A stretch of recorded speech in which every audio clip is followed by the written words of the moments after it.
বছর সময় দেন, আমরা কত? 2 বছর সময় দেন, আমরা ঘুরে আপনি দাঁড়াই। বসেন। আপু, এটা আবেগের জায়গা না, এটা ভাই সলিউশন করতে আবেগ আসছে। ছাড়া কিছু হবে না ভাই, আপনারা কারণ কি যে জানেন? শুনে প্লিজ।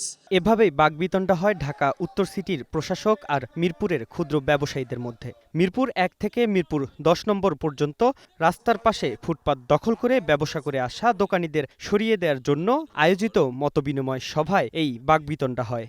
আবেগ আছে দেখাই আপনারা আজকে বসে কথা বলতে পারতেছেন। এ সময় ঢাকা উত্তর সিটি কর্পোরেশনের প্রশাসক মোহাম্মদ শফিকুল ইসলাম খান মিল্টন ব্যবসায়ীদের বিকল্প স্থানে দোকান সরিয়ে নেয়ার আহ্বান জানান। করতে হবে, আপনাদের বিকল্প ব্যবস্থা করব, কিন্তু ফুটপাতে বসতে পারবেন না। আপনারা কি একমত কিনা বলবেন? কি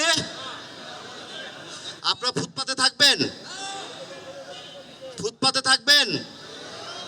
তাহলে আজকে আসছেন কেন? আপনাদেরকে সেদিন আমি বললাম যে আপনারা কি মনে করছেন যে আপনাদেরকে ভালোভাবে ডেকে আনছি, এখানে এসে বললেন না না বলে আপনারা ফুটপাতেই থাকতে পারবেন?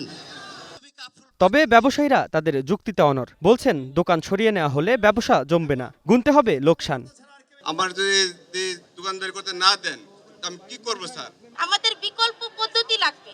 এখন আমরা যদি উঠে যাই, আমরা যদি দোকান থেকে উঠে যাই, তাহলে আমাদের বিকল্প পদ্ধতি না দিয়ে আমরা কিভাবে উঠে যাব? আমাদেরকে যদি এখান থেকে উঠাই দেন, তাহলে আমাদের সন্তানদের ভবিষ্যৎ নষ্ট হয়ে যাবে।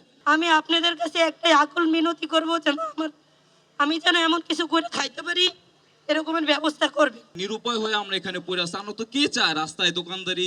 আপনারা এমন কিছু করেন না যে আমি একজন গরিব মানুষ, আমার পেটে লাথি দেওয়া। আপনারা লাথি না দিয়া আপনারা যদি পারেন সুন্দরভাবে মানে পরিবেশন করে আপনারা যদি বসায় দিতে পারেন বা যেখানেই জায়গা দেন সেখানে যাব। ফুটপাত দখলমুক্ত করতে প্রশাসকের অনড় অবস্থান আর ব্যবসায়ীদের যুক্তির মধ্যেই সভায় সিদ্ধান্ত হয় এ বিষয়ে কর্মপরিকল্পনা গ্রহণের জন্য একটি কমিটি গঠন করা হবে। আমরা আপনাদের 5 জনের প্রতিনিধি, এখানে মোবাইল নাম্বার, আপনাদের নাম, অ্যাড্রেস আমাদের কাছে দেন। আমরা এখানে যারা আছে এদের মধ্য থেকে আমাদের প্রতিনিধি থাকবে, আপনাদের সাথে বসে একটা কমিটির মতো করে দিব, টাইম ফ্রেম বেঁধে দিব, আলাপ আলোচনা করে সিদ্ধান্ত পেয়ে যাবেন। যেদিন সিদ্ধান্ত হবে সেদিন আবার আমি আসব, আপনাদেরকে যেখানে স্থানান্তর করা হবে আমি নিজে থেকে ওইখানে আপনাদের পুনর্বাসন স্থানান্তর করে যাব। দলমতের ঊর্ধ্বে জনগণের কথা ভেবে ফুটপাত দখলমুক্ত করার প্রত্যাশা উঠে আসে মতবিনিময় সভায়। এখন আর তালি দেয় না কেউ। ওই সময় ওই যে উনি কথা বলেছে ওইটাও তালি দিচ্ছেন আপনারা, আবার ওইটার উল্টার বক্তব্য রাখছে ওইটাও তালি দেন। তালি দিবেন বুঝে শুনে। Mahmudul Hasan, one news, Dhaka. 2টা তালি দিছেন, ওনার স্পিড আরো বেড়ে গেছে। এইসব তালি দেওয়া যাবে না।